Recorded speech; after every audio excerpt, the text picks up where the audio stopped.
I was a crypto hater at that time. Yeah, so, I was a crypto hater because, like I said, I didn't understand it. I knew the history of money, and I'm like, what store value does crypto have? Yeah, you know what I mean. But I didn't see it because that's what they still was building on. Yeah, like if you look at Bitcoin don't really have no utility. It just the first of its kind. You know what I'm saying? But when you got something like Ethereum, you know what I'm saying, or they have to create XRP,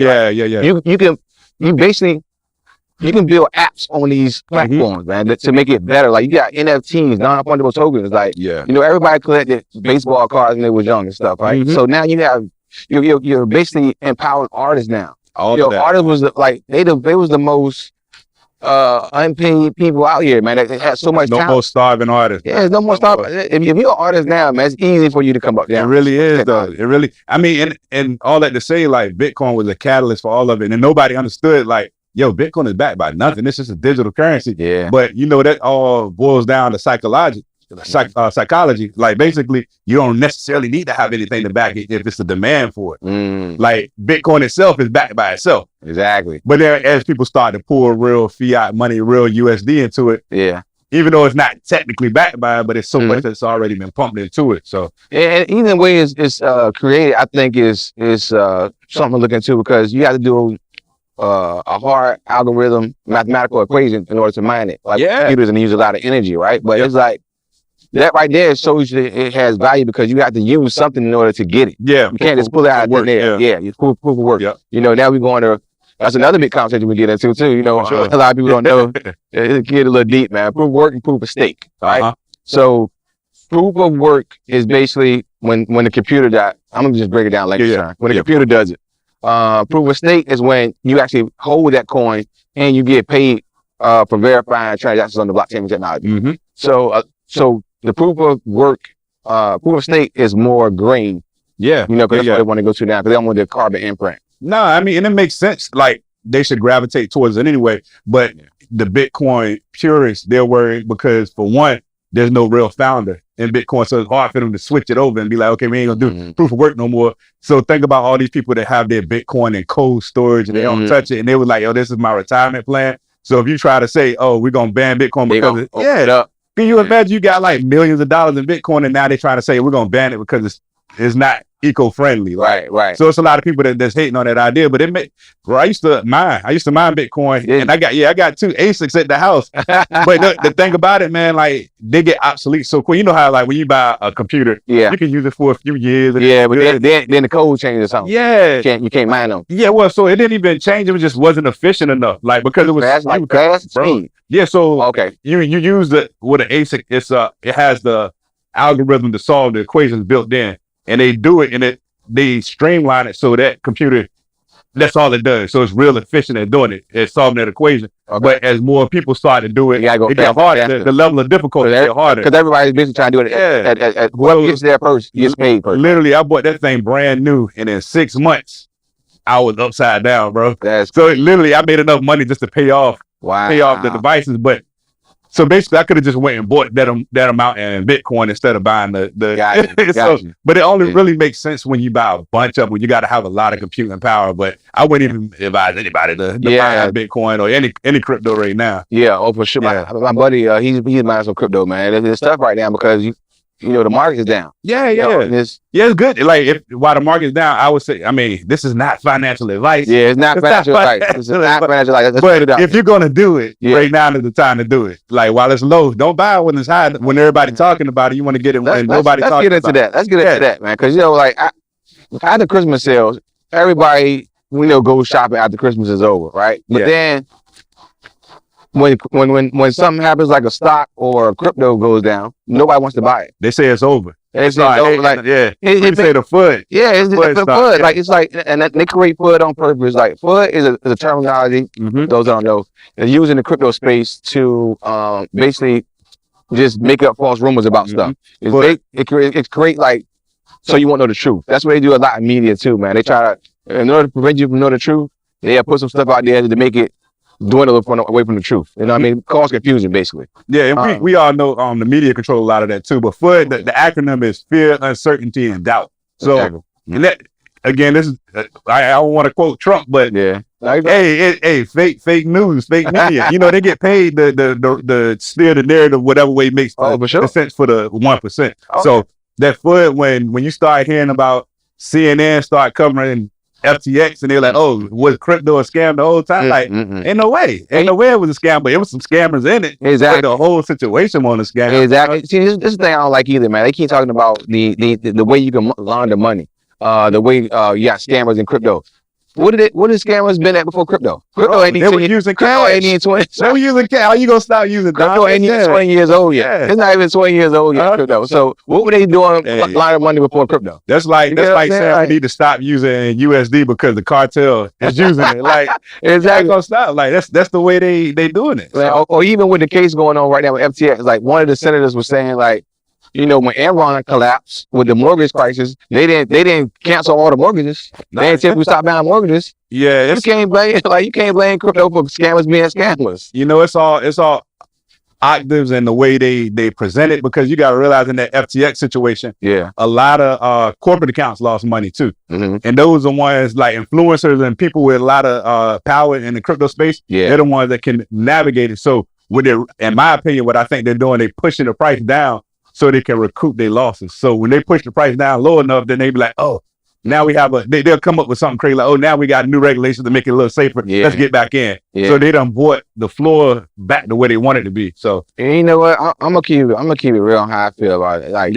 they want to call you conspiracy theorists.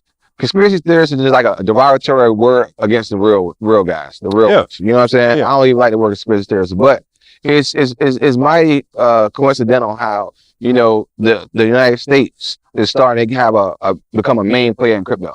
I mean, let's look at the exodus that took place from over in Asia and China with the miners, right? They're saying, you know, it was too much of a bad carbon imprint, right? So then basically everybody from China kind of came over to Texas. Texas said, welcome to everybody. So now Texas is one of the biggest hubs for miners, right? And then you have, you know, with these people doing hacking and stuff, right? And getting people for their crypto coins. So now, opposed to the United States government, ransomware stuff. So opposed to the government, they used to sell it.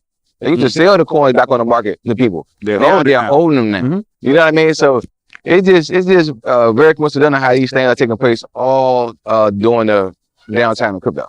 So my take on that, to be honest, is that the same way I said how I got into it, U.S. government was ignoring crypto. So not even the U.S. governments across the board, they were ignoring it. So they didn't get in low enough and they didn't accumulate like the other nerds were doing. So now they see this actually turning into something, and they're seeing other countries starting to really take into it. I want to say Venezuela, they made it their national currency. Yeah, for sure.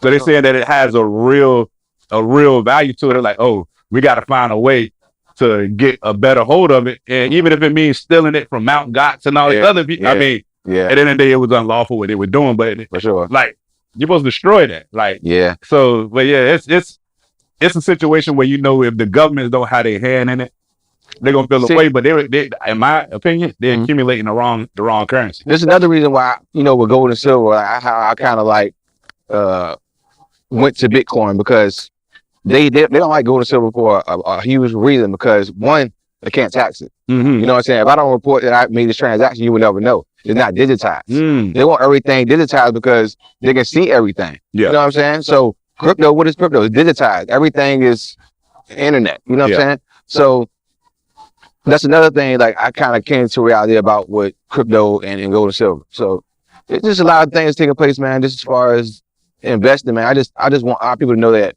the United States is losing their reign. You know, like we the world's dollar. It's the reason we came to world's dollar was because we had 2/3 of the world's gold, right? So the United States is the world's dollar, meaning like when you go trade abroad, it has to be done in the USD. You know, but then Russia dumped the dollar. China was dumping the dollars, right? So China no longer our #1 creditor because they knew the dollar was dying. So my whole purpose for us getting this financial literacy is like we have to find an alternative to this dying dollar. Like I said, we're seeing it now with Christmas. Inflation, you know, gas prices hitting record highs this year, and inflation at 40-year highs. Like, so, like, crypto is the biggest alternative that's attractive that I can see outside of the dollars. Now, I agree. Like, at the end of the day, It's definitely going to be a cryptocurrency that's going to replace the dollar. But I'm gonna tell you right now, that coin don't exist. The U.S. government is going to have to create it. They got to know how to create it because they want all of it and they want to be able to control where it goes, how it's dispensed, and all of that. Exactly. But we all know, like, man, it's certain powers that you can't overcome as an individual. Yeah. And I mean, but at the end of the day, you can be on the right side of history and make sure you're in position when they make that call. Because for sure, like, if you're not in crypto right now, and you know it's gonna be part of the future, you're doing yourself a disjustice. Oh, I was a big one right there. Yeah. If you think crypto gonna still be around and you're not invested in it now, you doing yourself a huge disservice. That was a great jewel right there. I had posted something like that the other day. That was crazy to say that. Yeah. But it doesn't mean you have to hold a bunch of it. Like before this last bull run, they were saying something like if you hold like bull run is when the market goes up. Bear market is when the market goes down. Yeah. So they were saying, I want to say if you hold like 0.1 of a Bitcoin, you were in like the top 1 percentile because there was nobody that was in Bitcoin at the time. But I think the number is still low. Like, it's still early, man. Yeah. Like, this was just the first bull run where mass adoption happened. And see, this is what I think I try to get people to look at. All right, what causes this adoption? Like, what happened during that time we had one of the most best runs of crypto? They was giving out cash. They were giving out. And I think they're gonna have to start back again because, like I said, the dollar's already dying. Right? These prices are not going to go down. You know what I mean? They're going to continue to go up. And I think basic universal income is going to be something in the future. Y'all can quote me on it, but I think we definitely on the brink of it right now. And then, like you said, what caused this big bull run? Because we always had bull runs, but what caused the mass adoption? $600. Yeah. And then on top of that, the COVID situation, because, for a while, everybody was talking about we got change shortage. And I'm like, where all the change going? Yeah, the change shortage. But it was because nobody wanted to touch the money. They were so scared. They were so scared of COVID. They were like, I don't want to touch it. And then the first thing people thought, like, let's go get some crypto because people don't want to touch money. I can just send it to you. I don't have to touch it. So that goes back to the fake media because they ran that narrative like, Bitcoin prices are surging and everybody put two and two together. So it's like, they don't have to say it verbatim, but if they make the assumption like, this is what's going on as we in the middle of a pandemic. People can't even go out, but Bitcoin blowing up. So that's really what put the gasoline on the fire right there, man. And then crime was down. Everybody was happy. Everybody they couldn't come outside. Everybody had cars. So that was a little different now. It's a little different now. The climate has changed. Yeah. But that's why I was telling people like the one thing I pride myself on was like African Americans was the largest ethnicity group to purchase Bitcoin. I think she got like 23 and 25%. So we was using that money and actually get active with it. So I just love that change in our thinking now. And that's something I feel like they didn't calculate. Obviously, they wouldn't have wanted to play out like that. Exactly. Yeah, but at the same time, they got to realize they were contradicting themselves because when the pandemic happened, everybody was like, how long it's going to last? And then they kept going on the news saying like, you should have had 6 months of money saved up. People live check to check, man. So when that stimulus came out, people were like, I'm going to get my 6 months and I'm going to invest in crypto because I see it's going up. So it made sense to do that. So you know what? And to piggyback off of that, like they said the majority of Americans don't even have $600, in savings. Yeah. And then they said majority of Americans work from check to check. And half of those that make six figures, 50%, are still living from check to check. Hey. So those stats alone just lets you know that the type of times we in, how we have to do something to change it. Like we can't be insanity doing the same thing over and over expecting different results. No, that's real. You got to. And you got to find. So I'm gonna say this, and it's gonna be a little controversial for a lot of people, but it's gonna be hard to really save like you want to if you're only working a 9 to 5. It's going to be hard because like when I was working a 9 to 5 and I still had 2 kids at the time. Yeah, man, I would put money in the savings account and like by the end of the month, I'm taking it back. Dip it right in there. Taking it right back out because like I was a breadwinner. I'm a software engineer. My wife, she a teacher. So I was paying everything for the most part, Gotcha. So, and but yeah, just trying to save, it was hard doing it when you had a 9 to 5. And even though I had a 9 to 5 and I had my software development on the side, I wasn't really giving it that much attention. But when I stepped out and really did full term self-employed. So you like a developer, you like a dev. Yeah, I'm definitely I'm hardcore. I went to North State. NSU, yeah. BSU, baby. Hey, that's close. You wear my colors though. Yeah. It's a cold still. It can go with a thing. As long as VA. I mean, it's all love. But yeah, so I I've been developing like since I can remember. My mom, she was an engineer at Ford. That's fire. So she kept like, you know how a lot of people they get their kids piano lessons and stuff like that. Yeah. My mom put me on a computer early, bro. Like That's before fire. Windows out. I'm dating myself right now, but I was on MS-DOS on a command line. DOS? Yeah, DOS. That's crazy. You know what I mean? Like, and it was only like 3 colors on the computer at the time. What is it? The blue, white, and Yeah. so I'm over here like playing games. Crazy. So I've been programming like since forever, for real, bro. So we got a black programmer right here too. Yeah. So I've been doing it for a minute, man. And then like honestly, even before crypto, I was doing pretty good. But when you got kids, you can't help me doing good stuff. Exactly. Look, it's always gonna be something. Yeah, I was doing good, but it put me in a position to get into crypto like early. So crypto, how has crypto helped you? Like personally? Man, it changed my life, bro. It changed Really? so even like I would say this, and I'll put a little asterisk on it. Yeah. It's cool. If you love what you're doing for a living, it's cool to have a 9 to 5. I don't want to make it sound like it's bad for somebody to have a job.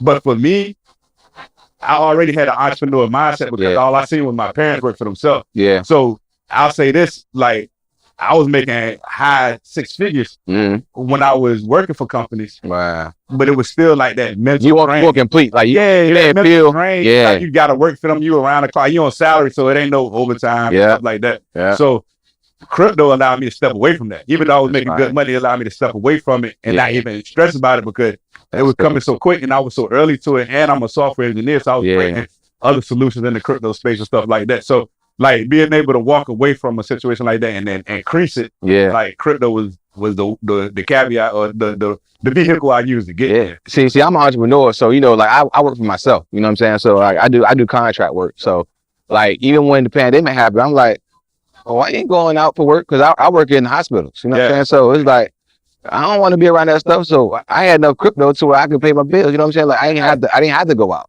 You know, this is before they started getting out the checks. They got the checks to April. You know what I mean? So I think the pandemic started in February, end of February.